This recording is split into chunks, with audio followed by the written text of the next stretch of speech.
As I made my way into the dimly lit restroom in the nearly deserted mall, a feeling of unease began to creep over me. Although I had always been wary of public restrooms, this one seemed particularly eerie and unsettling. With each step, my heart rate quickened as I entered the only stall. When I sat down, I noticed a pair of red high heels beneath the door.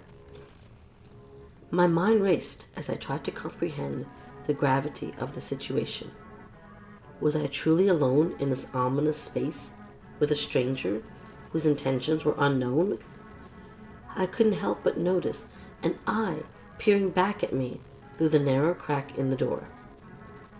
Summoning all the courage I could muster, I cleared my throat and spoke in a calm, measured tone. "Can I help you?" I asked, but there was no reply, only an eerie silence that hung in the air like a dark, foreboding cloud.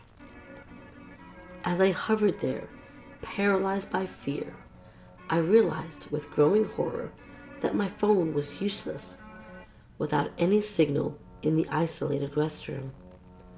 My mind raced with possibilities of how to escape this unsettling situation, but each one seemed more improbable than the last. With a sense of desperation, I decided to force my way out of the stall. I unlocked the door, pushed as hard as I could, but the weight on the other side seemed too heavy to move. As if a sinister force was holding it shut with a firm, unyielding grip. Undeterred, I took a few steps back and ran towards the door, shoulder first. But it remained firmly shut, as if mocking my futile attempt to escape. That's when I heard a menacing snicker from the other side, a sound that sent shivers down my spine and chilled me to the bone. I tried to crawl under the door, but I felt an excruciating pain in my hand. The person on the other side had stepped on it with those red high heels, crushing my bones with a savage, brutal force. The agony was nearly unbearable, but somehow I managed to stay conscious, driven by the need to survive. Desperately, I tried to climb over the wall of the stall, but a strong hand grabbed my face and pushed me back with a force that felt like 1,000 pounds. I fell hard on the floor, sobbing in terror, struggling to stay conscious and alive. Finally, with a sense of defeat, I gave up, screaming at the top of my lungs, "You win! You win!" The sound of the bathroom door slamming shut echoed in my ears, leaving me alone and helpless.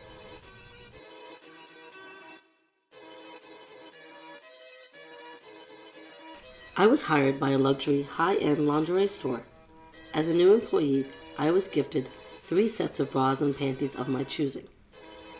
The goal was for all employees to familiarize themselves with the products by wearing them. We often carried the same products all the time. The fabrics and colors would change seasonally, but the various styles usually remained the same. During my first week at work, while closing the store for the night, my manager noticed a sealed box of bras was opened and one was missing. She looked further and found a box of matching panties, also open with one missing. She asked the staff if they knew anything about it, because it was strange to have just one bra and panty missing when there were plenty in the store on display. I found it odd that it was the same color and style that I was wearing that day. 2 days later, the same thing happened. There were 2 more open boxes in the stockroom, one missing a bra and the other missing the matching panty. Again, there were plenty on display, so why would a salesperson go to the trouble of opening the boxes and removing one from each? And again, the missing bra and panty were exactly the same style and color I was wearing that day. I couldn't understand what was going on. What are the odds that twice exactly what I was wearing was taken from the stockroom when there were plenty on the sales floor. The next day, the morning manager had a long talk with all the sales and stock employees. We were told that sales staff would have to talk to management if they needed anything from the stockroom. It was making it difficult to count inventory, since open boxes need to have every individual item scanned to be counted. Inventory was coming up next month, and these boxes would be a hassle to count. About 2 weeks later, I received a really great paycheck where I earned a ton of commission, so I decided to treat myself. I went shopping in the mall, ate at the food court, and before I left, I stopped by my store and bought a bra and panty set with my employee discount. The next day, when I went into work, my coworkers told me that the same set I bought had been taken from the stockroom boxes yesterday. But this time, the manager happened to walk in and heard a box being opened. The stockroom employee, Lester, was caught with the bra in one hand while opening the box that had the matching panty. After being questioned, he admitted that I was his pretend girlfriend, and he had stolen all 4 of the sets I have and taken them home for his pretend time. I didn't even know this man, but somehow he had a whole fantasy life with me in it.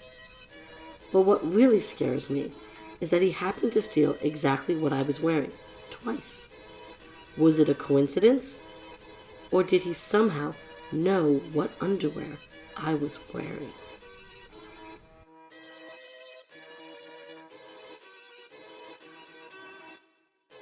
This is a story my father told me when I was 16. I don't know if it's true. As a young girl of merely 4 years old, I was taken to the mall one sunny Saturday afternoon by my parents. My father was running an errand, and my mother and I were sitting on a bench waiting for him to finish up. I was playing with my stuffed dog while my mother went to grab me a hot pretzel about 20 feet away. When my mother returned, she found me gone, replaced by a doll that eerily resembled me, with a note pinned to it that read, "Watch your children." My mother immediately alerted the police, who promptly sealed off every exit of the small mall in a matter of minutes. Despite the search lasting for 2 long hours, I was eventually found alone, hiding in a JCPenney dressing room. No one was ever apprehended or charged for the crime, and the experience had a devastating impact on my mother's mental health.